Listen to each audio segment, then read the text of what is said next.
Agra UP में 14 वर्ष के वनवास के बाद सत्ता में लौटी थी बीजेपी। सरकार बनते ही अपने वादे को भूल गई। सीएम बनते ही योगी आदित्यनाथ ने सड़कों को गड्ढा मुक्त करने का दावा किया, आदेश भी दिया था, लेकिन सब कागज में सिमट कर रह गया। शहर व देहात की सड़कों की समस्या को देखते हुए सड़कों को गड्ढा मुक्त करने का निर्देश दिया, लेकिन जिले में एक भी सड़क की मरम्मत का कार्य शुरू नहीं हुआ। अब तो हद ही हो गई। शहर से लेकर गांव तक सड़कें टूटी हैं। नेशनल हाईवे का हाल भी बद से बदतर हो गया है। टूटी सड़क में वाहन फंस रहे हैं और 4 से 5 घंटे प्रतिदिन जाम लग रहा है, तो कहीं सड़कों पर पानी बह रहा है। सब मिलाकर यातायात व्यवस्था पूरी तरह से ध्वस्त हो गई है और सरकार और संबंधित विभाग के लोग मौन हैं। विपक्ष को बड़ा मुद्दा मिल गया है, लेकिन वह भी आम आदमी की समस्या के समाधान के लिए लड़ने के बजाय छपास रोग से ग्रसित होकर सिर्फ बयानबाजी कर रहा है। बता दें कि वर्ष 2017 के चुनाव में भय, भ्रष्टाचार, भूख, अपराध, सड़क, बिजली और यातायात बड़ा मुद्दा बना था। जनता ने 14 साल बाद बीजेपी पर भरोसा जताया और 325 सीटों के प्रचंड बहुमत के साथ सरकार बनाई। सत्ता में आते ही सीएम योगी ने सड़कों को गड्ढा मुक्त करने का निर्देश दिया, लेकिन आदेश सिर्फ कागज पर ही नजर आया। कुछ जगह पैचिंग कर सिर्फ लाखों रुपए भुगतान कराया गया। सरकार 1.5 साल में सड़कों की सूरत नहीं बदल सकी। जब सरकार ने दोबारा सड़कों को गड्ढा मुक्त करने का निर्देश दिया तो उम्मीद जगी, लेकिन सरकार नौकरशाही पर नियंत्रण नहीं कर सकी। फिर परिणाम वहीं ढांक के 3 पात वाला रखा। ताजा मामला जैतपुर ब्लॉक के कोकापुर पंचायत के मजरा राम कुआं का आया है, जहां जिला अध्यक्ष कांग्रेस श्रीमान मनोज दीक्षित का ग्रामीणों ने स्वागत किया और नारकीय जीवन जी रहे हैं। ग्रामीणों को संबोधित करते हुए जिला अध्यक्ष मनोज दीक्षित ने कहा कि योगी सरकार की पोल इस मजरे ने खोल दी है, जहां पर ग्रामीण नारकीय जीवन व्यतीत कर रहे हैं। आने जाने के रास्ते में जल भराव होने के कारण घुटने तक बच्चों बुजुर्गों को कीचड़ से गुजरना पड़ता है। जिला अध्यक्ष ने कहा कि योगी सरकार ने लाखों करोड़ों रुपए लॉकडाउन में कोरोना के कारण घोटाले कर लिए हैं। उनका कहना है कि हर ग्राम पंचायत को स्वच्छ बना दिया गया है। सांसद, विधायक, प्रधान इन समस्याओं को देख नहीं रहे हैं। अब ऐसा नहीं होने दिया जाएगा। इस संबंध में सीडीओ वीडियो से बात हुई। उन्हें अल्टीमेटम दिया गया है कि अगर 15 दिन में इस गांव की समस्या का समाधान नहीं हुआ तो सीडीओ कार्यालय को घेरा जाएगा।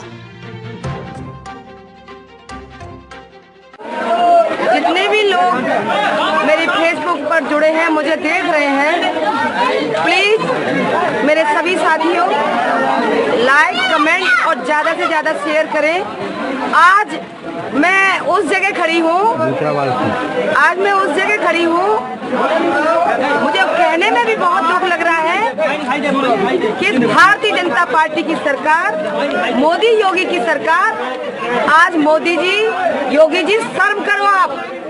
आज उस जगह मैं खड़ी हूँ कि आपको यहाँ 5 साल हो गए, चाहे वो सांसद हो, विधायक हो, प्रधान हो, आज वाकई में कोई नार की जीवन पूरे उत्तर प्रदेश में कोई जी रहा है तो हमारी एक कोकापुर की ग्राम पंचायत मजरा मेरा राम कुआं के लोग जी रहे हैं नर की जीवन में। अरे धिक्कार है योगी जी, आपको शर्म आनी चाहिए कि आज आप कह रहे हैं कि हम जनता के लिए हर सुविधा इस लॉकडाउन में मुहैया करा रहे हैं। मुझे तो लग रहा है कि कोरोना असली मायने में अगर कहीं फैल रहा है, शुरुआत हुई है तो मेरे इस राम कुआं से शुरू हो रही है और आपने भी निमंत्रण राम कुआं से ही दिलवाया है इस कोरोना को, क्योंकि उसका जीता जागता उदाहरण मैं स्वयं चल के आई हूँ, देख रही हूँ यहाँ की घटना कि 5 साल में यहाँ तक कोई न तो किसी जनप्रतिनिधि ने एक ईंट लगाई और ईंट के अलावा इतने गंदे पानियों में ये लोग अपने रह रहे हैं जो निकलने के लिए रास्ता एक मात्र का नहीं है। मैं कहना चाहती हूँ और आज